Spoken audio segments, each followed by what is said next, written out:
to all my lovely students. Welcome back to my English classes once again. So students, in my yesterday class I have taught you singular plural noun, and we have completed till rule number 7 till rule number 6, I guess. Yes, till rule number 6 we have completed, right? So today what we will be doing, we'll be starting ahead of that is rule number 7. ठीक है, rule number 7 to rule number 8 we have completed. Today we will complete singular plural noun. So firstly I am starting with rule number 7. Okay, so what is the rule number 7 of singular plural noun? It says changing their rules. If you want to make the word in plural, ठीक है, और you can say if you want to change your singular word into plural one, then you have to change the vowels in them. ठीक है, ये जो rule है वो ये कह रहा है कि आपको वॉवल्स, जो आपका सिंगुलर वर्ड है उसके अंदर आपको जो वॉवल्स है वो चेंज करना है. अब फॉर एग्जाम्पल मैन जो होता है एक होता है. अगर मैंने ये वॉवल है AEIOU, I have already taught you these are the 5 vowels, right? So we have to change the vowels in it. तो मैन, इसका क्या बन जाएगा? Men. Next one is women, इसका बन जाएगा विमेन. ठीक है, वुमेन का बन जाएगा विमेन. विमेन होती है बहुत सारी विमेन्स. ठीक है, ये प्लूरल है और ये सिंगुलर है, हम सिंगुलर का प्लूरल कर रहे हैं. माउस होता है एक चूहा. माइस बहुत सारे चूहे. टूथ एक दांत. टीथ बहुत सारे दांत. फुट एक पैर. फीट ऑब्वियसली 2 से ज़्यादा तो पैर किसी के नहीं होते. हाँ, अगर हम एनिमल्स की बात कर रहे हैं तब हम उसमें फीट बोलेंगे. और नॉर्मल भी जो फीट होता है वो प्लूरल ही होता है. ठीक है, फीट मीन्स हम हमेशा 2 पैरों की ही बात करते हैं. Okay, next goose, geese. Louse होता है जो सिर में जुएँ पड़ जाती हैं. ठीक है, तो कभी भी हम ये नहीं बोलते हैं कि क्या बोलते हैं मेरे सिर में. अब हिंदी में भी अगर मैं आपको बोलूँ तो हम यही बोलते हैं ना, मेरे सिर में जुएँ पड़ गई है. ये तो नहीं बोलो मेरे सिर में जू हो गई है, क्योंकि you can not count it, right? So we always use plural of this word lice means जुए. Hope this is clear to you. Okay, so now next move to rule number 8. okay, so this is our next rule, and next rule that is rule number 8 is all about compound nouns, right? So when I was lectured you regarding nouns and types of nouns, so I have taught you what is all about compound nouns. I hope you all understood what is the compound noun, right? So here I am repeating the definition of compound noun. Compound noun is the noun which combines 2 nouns and make one compound noun. That means compound noun वो होता है, वो word होता है जो किसी 2 noun से मिलकर या एक noun और एक verb से मिलकर ऐसे करके बनता है, उसे एक compound noun बोलते हैं. जैसे foot और ball दोनों ही अपनी अपनी जगह पर noun है. foot एक अलग noun है, ball एक अलग noun है. But if we combine these 2 nouns, we get one compound noun, that is football. one compound noun. ठीक है, one noun, one word. So the rule number 8 is this compound noun is all about. So अब इसमें क्या करना है आपको? rule number 8 is about how we convert singular compound noun into plural compound noun, right? तो इसके examples I have written. Number 1 is, suppose हम बोलते हैं brother in law. But if I have or if you have, if somebody have more than 1 brother in law, तो आप क्या बोलोगे? Mostly people I have seen कि वो लोग बोलते हैं ब्रदर इन लॉज. नो, तो that's wrong. Brother in laws नहीं होता है, ब्रदर्स इन लॉ होता है. ठीक है, जब हम इसका प्लूरल करते हैं तो ब्रदर्स, क्योंकि वो हम जो है हम पर्सन की बात कर रहे हैं, बंदे की बात कर रहे हैं, है ना? तो ब्रदर उसमें एक पर्सन है. इन लॉ तो हम एक उन्हें डिफाइन कर रहे हैं कि यस, कि that is my in law family. Okay, so brother हो गया या फादर हो गया या मदर हो गया, सिस्टर हो गया, कुछ भी है तो आपको पर्सन को प्लूरल करना है. तो आप पर्सन को प्लूरल कैसे करेंगे? Brothers in law. S simple, just add S. ठीक है, brothers in law. Father in law becomes fathers in law. Mother in law becomes mothers in law. Okay, and sister in law becomes sisters in law. Okay, so next one is pencil box. अब देखो, suppose ये जो pencil और box ये दोनों अलग अलग noun है, बट अभी हम यहाँ पर इसकी हम कंपाउंड नाउन की बात कर रहे हैं जिसमें पेंसिल और बॉक्स जो है वो एक बन गया है. तो ये हमारा एक है, हम ये नहीं बोलेंगे पेंसिल्स बॉक्सेस, नो, बिकॉज हमारा जो एक वर्ड है वो पेंसिल बॉक्स है. ठीक है, पेंसिल का बॉक्स. तो अगर हम बोलेंगे कि एक पेंसिल का बॉक्स, अगर हम हिंदी में बोल रहे हैं 2 पेंसिल के बॉक्सेस, अगर आप बाहर से मार्केट से पेंसिल बॉक्स को बाय करके लाओगे तब भी आप बॉक्सेस लाओगे ना 2. अब वो किसी के भी हो, पेंसिल के हो, इरेजर के हो, स्केल के हो. ठीक है, तो हम बोलेंगे pencil boxes. I have added just ES. ES क्यों लगाया? क्योंकि जो वर्ड है वो एक्स पर फिनिश हो रहा है. Next is football become footballs. Child, ठीक है, दिस इज द डिफरेंट.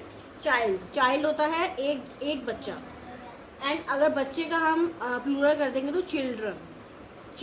ये आपको लर्न करना है, you have to learn this.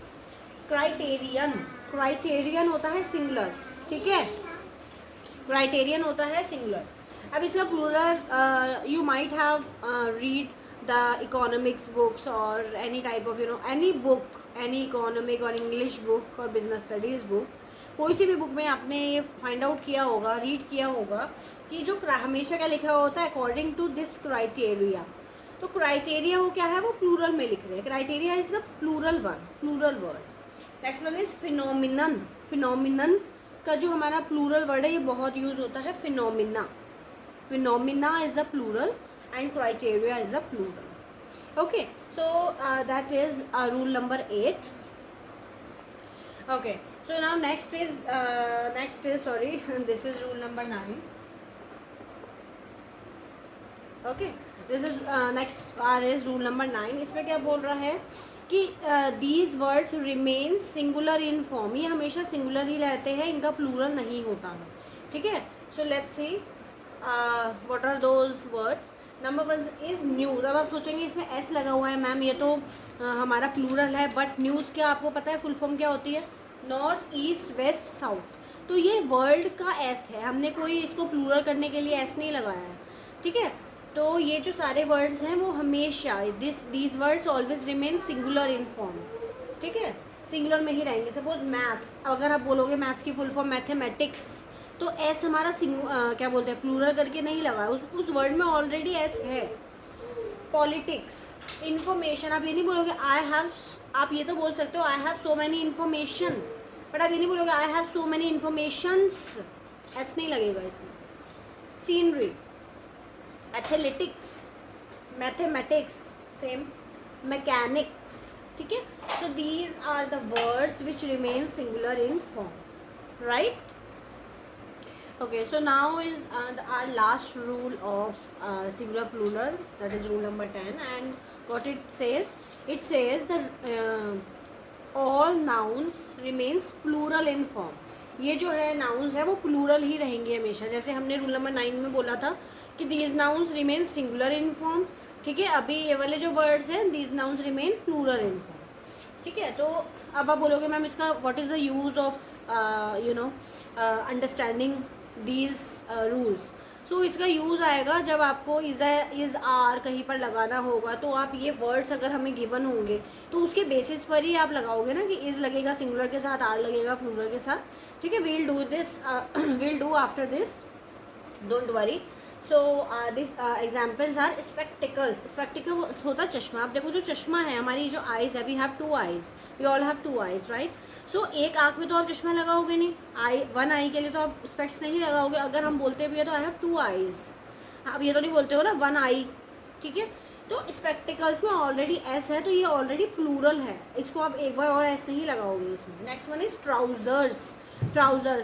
ठीक है, ट्राउज़र्स जो होते हैं हम 2 legs में पहनते हैं. अब एक ट्राउज़र्स तो नहीं बनता है ना, 2 legs का ही बनता है, उसको हम ट्राउज़र्स बोलते हैं. सीजर्स में चिल्ड्रन हमेशा जो सीजर्स, हम कभी ये नहीं बोलते हैं please pass me the seizure.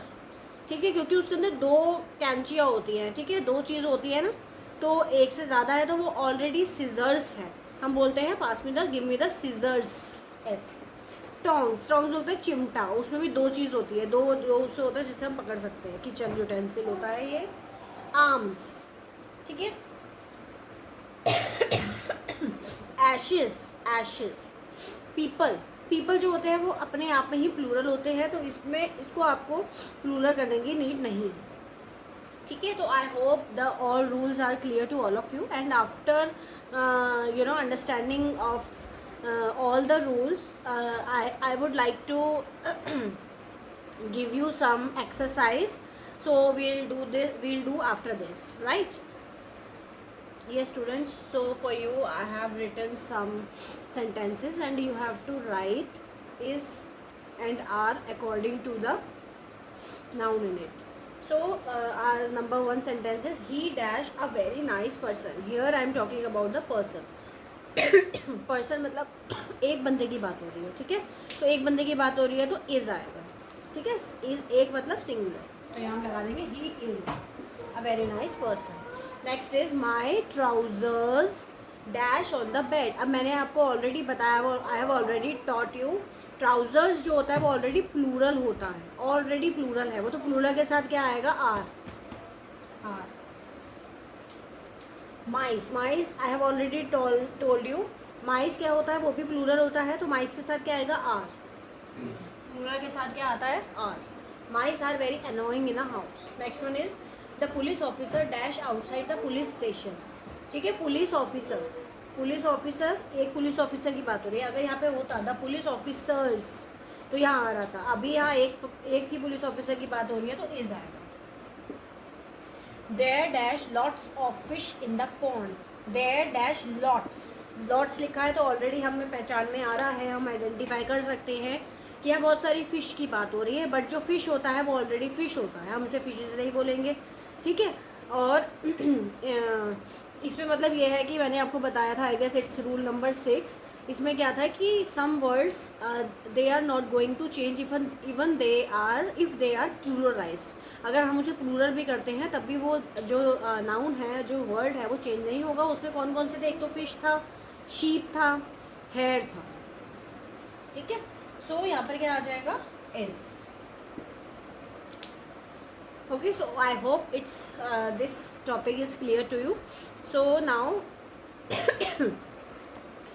Okay students, so now we'll be studying possessive noun. Possession, possession होता है अपना अधिकार, ठीक है। तो how we are going to use apostrophe for singular and plural noun, it's very important, ठीक है। हम अपोस्ट्रोफी का यूज़ कैसे करते हैं सिंगुलर नाउन के लिए और प्लूरल नाउन के लिए। तो I have written number one is use of apostrophe at the end of singular noun. Singular noun के एंड में, ठीक है, अगर कोई सिंगुलर चीज़ है उसके एंड में अपोस्ट्रोफी कैसे लगाई जाएगी। सपोज मैं बोलती हूँ रीताज सिस्टर, तो रीता लिखेंगे, अपोस्ट्रोफी एस लगाएंगे और सिस्टर। अब जैसे द बॉयज़ शर्ट, बॉय की शर्ट। मोहन्स बुक, मोहन की बुक, मोहन की बुक है मतलब पोजेशन है, उसका अधिकार है उस बुक पर, ठीक है। हरीज सन, हरी का बेटा। मधुज शॉप, मधु की shop.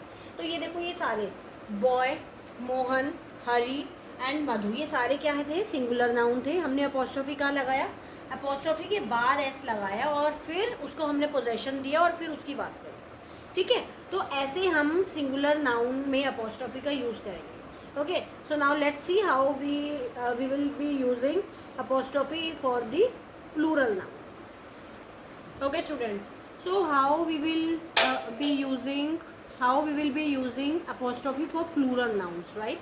So for plural nouns, what we have to do, we have to write apostrophe just at the end of the plural noun of the word itself, right?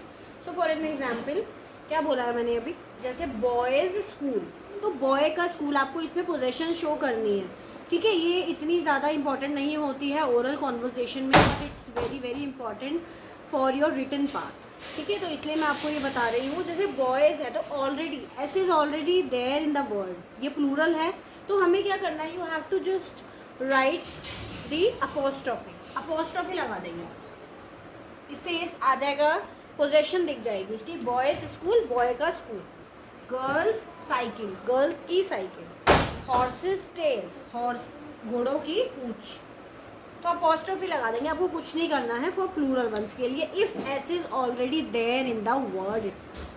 Okay, see students, in this point we have done plural nouns of two types, जिसमें क्या होता है already वो जो word है वो plural होता है, और जिसे हम ऑलरेडी एस या ई एस लगाकर और अकॉर्डिंग टू द रूल हम उसे प्लूरल बनाते हैं. राइट. सो पहला पॉइंट हमने किया था, अगर कोई सिंगुलर नाउन है तो अपॉस्ट्रॉफी किसी की पोजीशन शो करने के लिए हम क्या करेंगे, सिंगुलर है अपॉस्ट्रॉफी एस लगा देंगे, सिंपल. सेकंड हमने किया था, अगर कोई प्लूरल नाउन है और F is already there, then we have to add only apostrophe in it. ठीक है, no need to add S. S हमें दोबारा से नहीं लगाना है प्लूरल में अगर एस ऑलरेडी गिवन है तो. Right. And the next one is, ये भी हमारा प्लूरल नाउन है. देखो, विमेन और children, these both words are in plural. ठीक है, they are plural words. Right. So अब हमें क्या करना है, विमेन का क्लब, इसकी हमें पोजेशन दिखानी है, तो इसमें हम सिंगुलर वाला मेथड अप्लाई करेंगे, अपॉस्ट्रॉफी एस लगाएंगे, सिंपल. ठीक है, women's club, children's toy, it's very simple. या तो एस है तो अपॉस्ट्रॉफी लगाना है, एस नहीं है तो अपॉस्ट्रॉफी एस लगाना है, चाहे वो प्लूरल हो या singular. Right. Yes students. So next one is for non living things. अगर कोई नॉन लिविंग थिंग्स की बात हो रही है और हमें उसका पोजेशन शो करना है, तो यूजुअली लोग यूजुअली जो स्टूडेंट्स हैं वो बहुत ज़्यादा मिस्टेक करते हैं इसमें फॉर नॉन लिविंग थिंग्स के लिए. So for non living things और for non living words, non living objects, उसके लिए आपको ये लर्न करना है कि आपको we do not have to use the apostrophe. Apostrophe उसमें यूज़ होता ही नहीं है. ठीक है. अब सपोज अगर मैं बोल रही हूँ मेरी टेबल की जो लेग्स हैं, ठीक है, टेबल की लेग्स 4 हैं, जो टेबल की लेग्स है तो 4 है. मैं पोजेशन तो दिखा रही हूँ. ठीक है, पोजेशन से हम बोल रहे हैं कि टेबल की लेग, तो अगर हम अपॉस्ट्रॉफी वाला अप्लाई करेंगे तो आप बोलेंगे दी टेबल्स लेग्स आर 4. ठीक है, बट ये बिल्कुल रॉन्ग हो जाता है. आप बोलोगे the legs of the table are 4, the legs of the table. ठीक है, ऑफ द इसमें लगाना है आपको for non living things only. Okay, next one is fans wires. Fans wire नहीं होती है, the wire of the fans, the wire of the fan. I hope it is clear to you. Right. So till now we have completed all the things related to noun part. It's singular, plural noun, definition of noun, what is the noun is all about, types of noun, possession noun. ठीक है, so we have up till now we have completed the noun part. So in my next lecture I will be starting our new topic. Right. Okay, so till now, bye bye, thank you so much.